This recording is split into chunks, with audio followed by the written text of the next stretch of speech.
Sometimes, guys, in the morning when I come to the garden, I still cannot believe that it is summer based on how lush the garden is looking.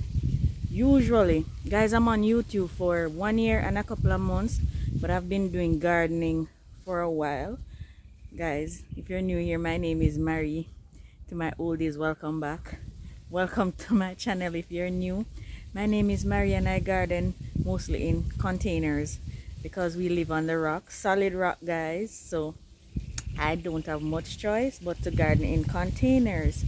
So during summer, it's almost like my garden goes dormant prior to this year because it is so incredibly hot and I just cannot keep up with the watering, and I just can't keep up. That's just it. The watering and the pests during the summer, usually they just kill their combined effort, take my garden down to nothing.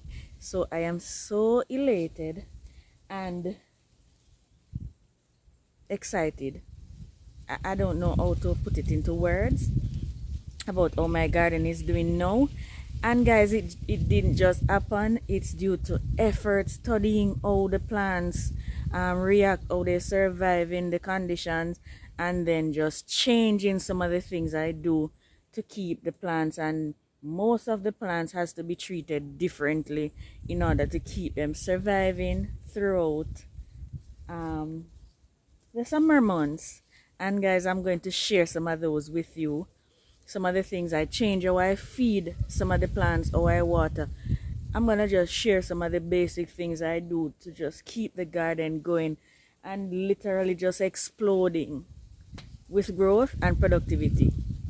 I harvest from my garden every day, sometime morning, sometime after. I prefer to harvest in the mornings because they're full of juices. The sun has not dried out the veggies any at all. So usually I do harvesting in the mornings, and that's every day. There has never been a day apart from when I am away from the garden from home. There's never been a day that I don't get something from my garden since I made those changes. So guys, come take a walk with me, and I'm going to fertilize a few things, so I'll just show you as I go. All right, welcome to the channel, guys. Thank you for the support, guys. I hope you're all doing awesome this morning. All right, let's go.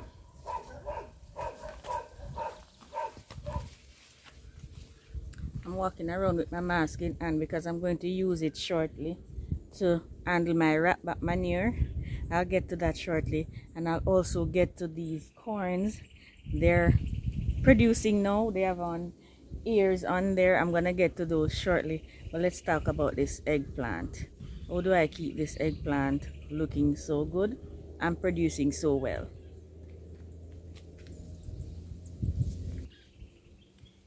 This plant is in a 5-gallon container. Well, it's about 4.5 gallons because I had cut off the top of the container to facilitate me fertilizing and mulching and so on. So I removed the top of the container. But guys, the stink bugs, they thoroughly enjoy the eggplants, the bell peppers, the okras. How do I keep it healthy? There is no magic trick to it. It's an everyday care sort of thing. So I come out, I take up my soapy water, and I just knock the stink bugs off, or I just bounce them off to give the plant a break. And then when I'm able to get my soapy water, and I then come around and knock them off, and that kills them. But the most important thing, guys, this is a heavy feeder, especially when it has on these big lovely fruits on there, and I'm in a container. So what I have to do, I mulch it.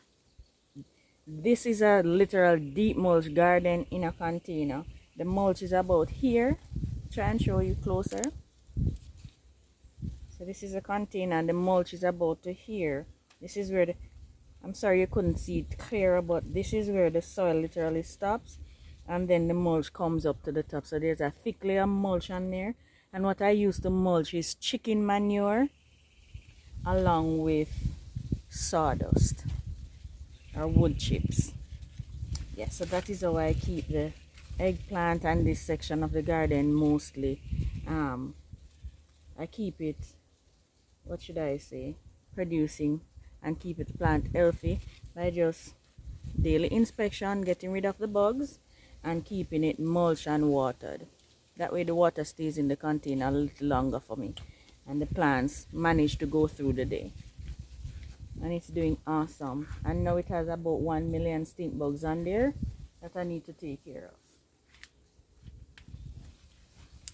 Guys, a couple of videos ago I shared with you some Ratbat manure that I got, and I'm going to be using it for the first time this morning, because based on the reviews that I got from the person who gave us the, well, he gave my husband and my husband gave it to me. His carrots are doing exceptionally well, and this gentleman, he used only organic manures and stuff in his garden, so I trust him, and I trust very little.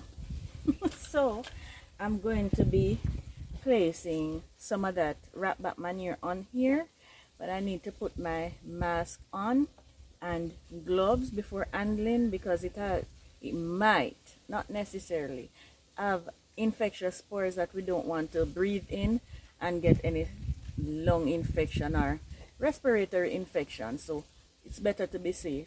They don't use a thing when they're handling it, but I just choose to be on the safer side. So yes, I'm going to manure these with some Ratbat manure, and hopefully in a couple of weeks or a month we'll see these carrots just exploding and providing lovely long fat carrots for us to harvest together and enjoy. Right guys, we're going to give that a shot and see how it goes. Yeah.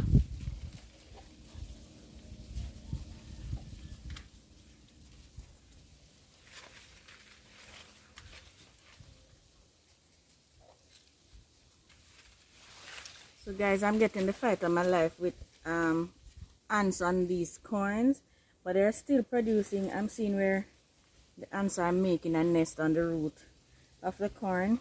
But how I get these to do well? These, prior to me putting the mulch, it's mulch guys. Mulch is the answer when you're in really hot climates like I am. Mulching is critical, because you can feed your plants fertilizer, whatever it is that you put on them to grow, but if the moisture is not in the soil, the roots are not able to pick up nutrients. The soil in which the fertilizer is in must be moist in order for the roots to pick it up, because roots cannot pick up solids. It has to be in a liquid form for the roots to be able to collect that nutrients and channel it up the plant and so into fruits, so you can get lovely ears of corn. I am in containers, as I said guys, because I have no choice. It is rock, and even if I made sort of raised beds like on the rock, I would still need to keep the soil moist, as when the sun beats down on those rocks in the days, they get extremely hot and the water is just evaporated so quickly. So whether it's container or whether I could put it on the surface of the rock, I'd still need to mulch heavily in order to keep the moisture in. So I found out my corns, they were tasseling, but they weren't putting on ears. So I had to quickly mulch them, about 6 inches of mulch on there now. And that's chicken manure along with sawdust. And the chicken manure is essentially fertilizer. So my corns are being fed with the fertilizer, and also the soil is being covered with the mulch. So it is working both ways. I'm killing 2 birds with 1 stone, and it's working effectively. They're filled with ants though, so, but you guys told me the ants won't affect them from producing, so let's see. I'm in 2 minds with that, but let's see. So that is how I take care of these corns and have them produce even in the summer.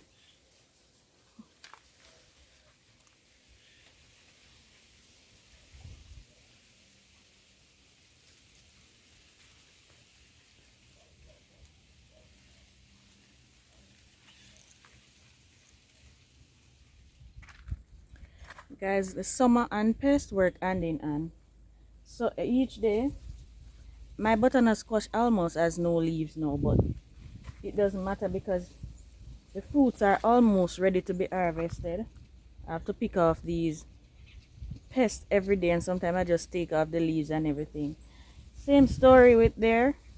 I mulch heavily and keep them watered so that the fruits can develop and mature. Guys, I have a cowpea right here. Yay! And more blossoms. There's so many beautiful blossoms coming on it. But yes, guys, this is my biggest squash to date, and it is looking good. The plant is looking healthy. For the leaves that are still on, they're looking healthy, so they're surviving. And it is summer, so we're grateful. Why are you going on my papaya? My dad said this is going to cover everywhere, and I believe him. I believe him.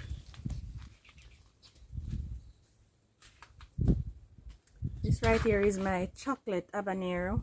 I call it chocolate scotch bonnet, but it is not. It is chocolate habanero pepper. And guys, whiteflies, enjoy your pepper plant. Enjoy. I'm just taking off a damaged leaf. There's no pest on there, but I'm seeing ants, and that might mean aphids. Aphids also enjoy the pepper plants. This plant is doing well, but I'm seeing 1 or 2 aphids on there. No whiteflies though. Guys, I was told a while back that marigolds are good for pests in the garden, not necessarily whiteflies. But I have seen, since I started planting marigolds, the population of the whiteflies drastically reduced, and where the marigolds are, there are absolutely no whiteflies there. So nothing, it's a flowers, guys. Well, it's beautiful to me. So if it is that you want to give it a go, try planting marigolds beside your peppers. If it is that you're having problems with a lot of whiteflies, guys, it has worked for me. I've tested it over and over again just to see if the whiteflies would attack the plants, and there weren't any aphids on this plant until I moved it here away from where the marigolds were. So I'm going to have to plant some marigold and place them in smaller containers on this counter to ward off the pests. But that's what has been working for me. I've not sprayed them with any soapy water, nothing. Just planted the marigolds, and I used to use ash from my coal pot, and it's like they got immune to it, and it just wasn't working anymore until I planted those flowers. So it worked for me. So give it a shot and let me know if it works for you as well. The beautiful peppers on here. I'm worried about the aphids though. Yeah, there's aphids on this leaf. Yeah, so the ants, they'll lead you. So you don't want to totally get rid of all your ants, because they'll lead you to the aphids.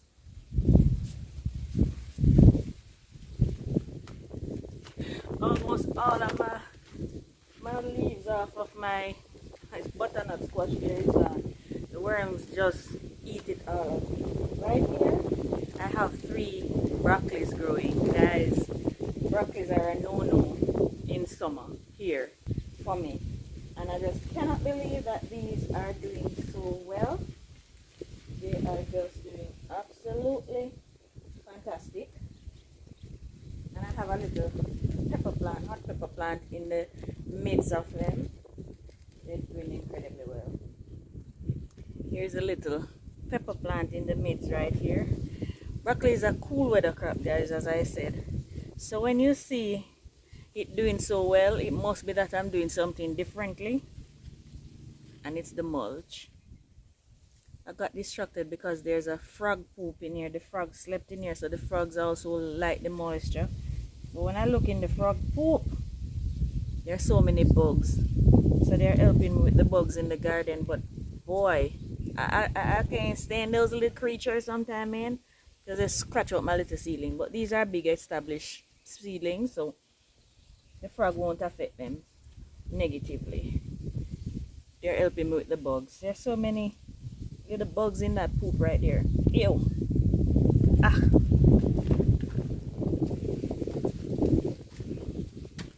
Every time I look at that planting right there, I just have to say, look at God. Right this little section is just looking so good, guys. And I can't stop saying it is summer. We are not accustomed to this sort of thing during the summer, with the plants looking so green. Usually we just hope that summer ends soon so we can get the garden back up and running. Ah, it's amazing. That's amazing. That is the best way I can explain that. Just amazing. Back here I have some okra, and they were starting to yellow and they still have not produced, and so I know something is wrong, but I fertilize them. As I said, I use 3 types of manure: horse, rabbit, and chicken. Now I'm going to test out the Ratbat, so it's going to be 4 in a second, well, as of today. But ever since I placed the chicken manure and the mulch on there, they're looking better. This leaf, can you see this one?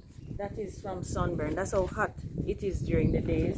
So if the leaves are not fully hydrated, the sun will scald them when it gets too hot in the midday hours. But they're looking good, and they should produce soon because they're properly fed now.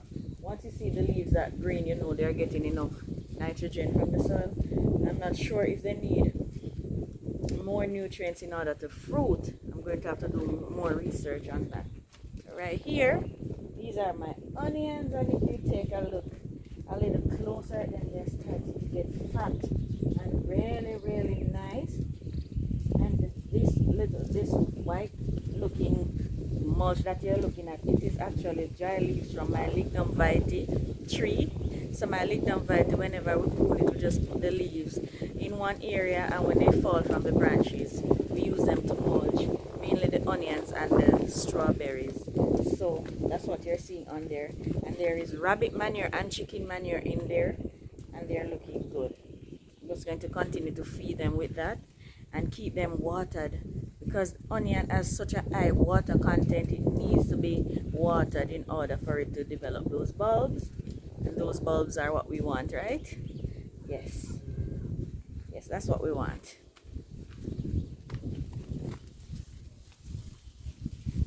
Guys, I can't walk by my volunteers and not appreciate them. This is a volunteer papaya tree. We usually put our kitchen scraps at the root of our fruit trees. This is our orange tree right here that is not doing a thing, guys, and we might be forced to remove it because it's not doing well. And there's some soursops coming up at the root from mulch as well that might do better, and so we might remove the orange, and so to allow the soursop to grow. But guys, look at the volunteer papaya. Can you see that? Can you see that against my palm? Guys, that's a female blossom, and I'm seeing male blossoms on there too. So we can safely say this is a female plant, and we should get fruit from it soon. And the orange is taken from that, so we might have to remove that sooner rather than later. Hooray for volunteers.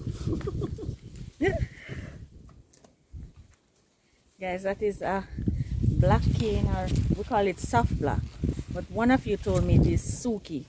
Guys, this sugar cane is doing so awesome. Well, this, not just the sugar cane, but this bed here is doing awesome in general. Yeah, to me it is doing awesome given the condition that it is currently in. But if you look closer in these containers I planted, I'm just going to show you the difference with mulching and not mulching. I planted these pak choys a couple, maybe a week or so ago, and I have not gotten the chance to mulch them as yet. Can you see how poorly they look? They aren't looking good. But I'm thinking I might have to just allow these to go, because they're going to go to seed even though they are small, because it is so hot. And for all brassicas, whenever it is too hot for them, they will go to seed. They don't grow as quickly, and they go to seed when they're very small. And so I might just allow those to grow to whatever size I can until they started seeding, until they start to seed, sorry, and then I'll just take them out and plant fresh ones. They're filled with callaloo seedlings. About callaloo seedlings, I planted a few. Oh, let me show you guys. I planted a few back here. Right there, those are callaloo seedlings that I just found in the garden and planted. Today, well, today I think is the 22nd. Yes, it is 22nd of August, and I'm going to do an update before the end of the month. So in a week time or so, you'll see the difference with the growth. But again, I need to mulch them because they're going to dry out so easily when the time gets hot during the day. So I need to mulch those, and you'll see how quickly they grow. In a week time, they'll double, triple that size. Yeah. These are some carrots. And guys, when you plant something by faith, don't give up. Believe me, don't give up on it. These are they look as though they were going to die, and I said I'm going to take them out and plant something else in the bucket. But I placed some chicken manure on them and just watered them, and look at that. So this is another project for my rabbit manure this morning. I'm going to put some on this as well and see how well they do. And as I said, today is the 22nd of August, so after putting the Ratbat manure on there, we'll see how well they do, and you can help me to document that journey because I have so much doing I forget sometime when I do what.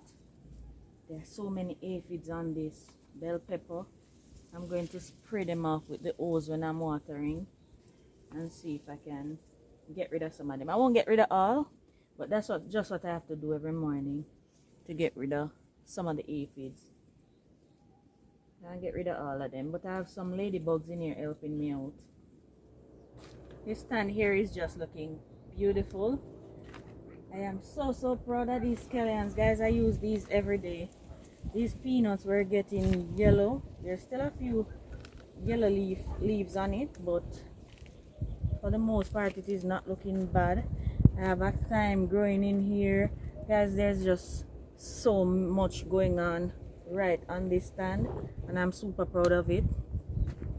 Some of them weren't looking so good, and I just manured them and tried. Well, all of these containers except for the two at the ends are placed in saucers, so they don't have mulch because the water is held in the saucer for a little bit. By the end of the day it's dry, even though the container is moist and the saucer has water. By the end of the day it is still dry, so that just goes to show how hot it is in the garden. But as I said, because the saucers are there, I spend more time mulching the ones that really need the mulch, and I just allow the saucer to supply them with water until they dry out, and then I water them in the evening again every day. It's just an everyday thing, guys. Over there I have a cassava right next to the marigold, and here my marigold is not just for beauty. I have some lovely cabbages growing over there as well, and I plant the marigold there just to ward off the pest, and it has worked. I'm not sure, well, I was told that the marigold attracts bad bugs to the garden, but I am not seeing where it has yet. I'm not saying it doesn't, but it ward off some of the bad bugs from my cabbages and the veggies that are in close proximity to it. So I'm going to try and plant more. The thing is, to every there's a balance in life. To every bad there's a good, and to every good there's a bad.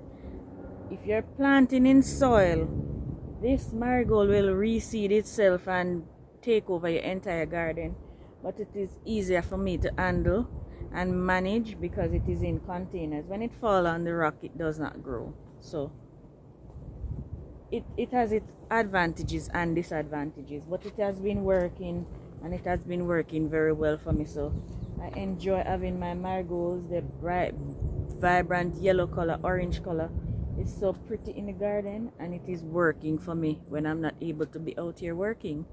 So that's a good thing. Down here, this is my country life in town. I have so many things going on.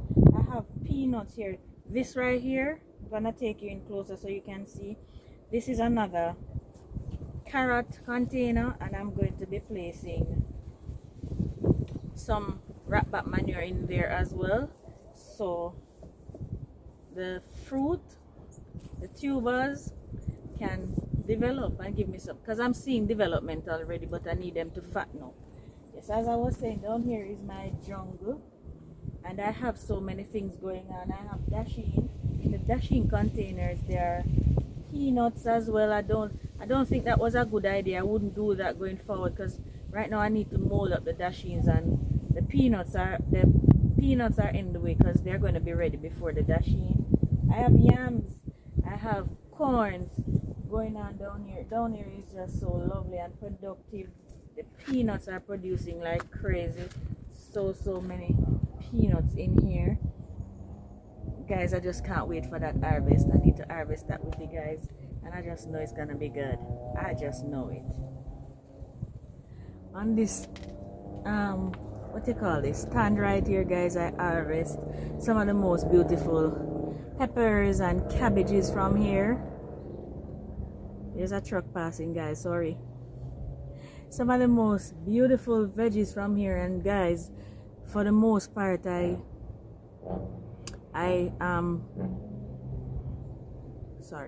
fertilize these with, I'm not sure if you're hearing the truck as loud as I am, but I keep stopping because I am hearing it loud, so I don't know if you are too.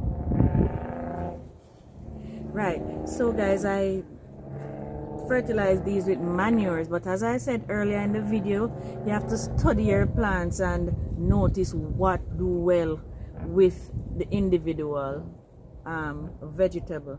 This cabbage should not be here at this time of the year, guys. I don't have one cabbage in the garden, and it is doing so incredibly well. This is my second set that I have on this stand right here. The entire stand is looking good, apart from the beans. They are being fried but still producing. For the cabbage, they don't usually do well. As I said, you study your vegetable and you know they work and you work with them. So for the peppers, I gave the peppers mostly the rabbit manure, and the cabbage I gave them mostly chicken and horse manure. I don't know, they both have very high nitrogen content, but they just seem to work better with the particular. So for the cabbage, it most of the horse and chicken manure, and for the peppers mostly the rabbit manure I gave them. I'm not sure if it's because the peppers produces fruit, but they require more feeding than the cabbages. And for the cabbages, one of you asked me, or maybe two of you asked me a few videos back, if I can prune them. I always prune them, take off the lower leaves, and so I allow for airflow, and so the cabbages does better. And also I'm able to easily see if caterpillars, the eggs or the worms themselves are underneath the leaves, because sometimes they don't start eating it immediately. When you wake in the morning, your entire leaf is gone. So I'm better able to just look underneath the leaves in the mornings to see if there are any eggs or any worms hiding under there to eat the plant. So yes, that's how I keep these healthy and growing throughout the summer. Lots and lots of water. Soak the containers every morning, especially mornings. I water in the evenings as well, but mornings it's critical that you water in the morning so the plants are hydrated throughout the day. Keep them healthy and looking good. This is a really big pepper plant. It is so tall it can't be in the frame, all of it, but it produces lovely big fruits, and it is in a 5-gallon container.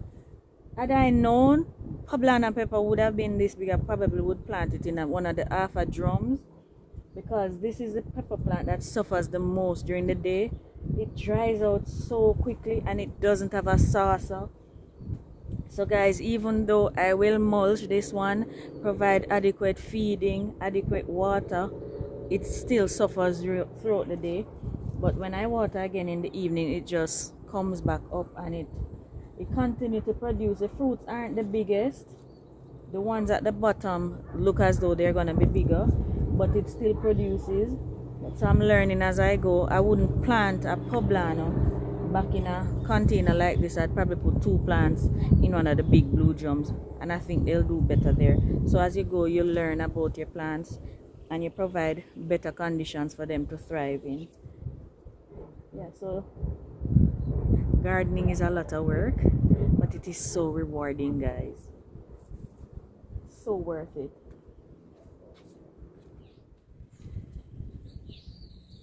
This is a serrano pepper plant, and it produces so many fruit. There are more than 30 fruits right on this one branch. It's amazing. These are baby bells. So beautiful. Look at the size of this one. Can you see this one? This one is huge. It's beautiful. I'm not sure why, but this plant produces the biggest ones. So beautiful. I think I might have to prune off this limb, this old branch off of this eggplant when I harvest these 3, because it's going over. It's taking the old plant with it. Alright, so guys, I hope you took something from this video.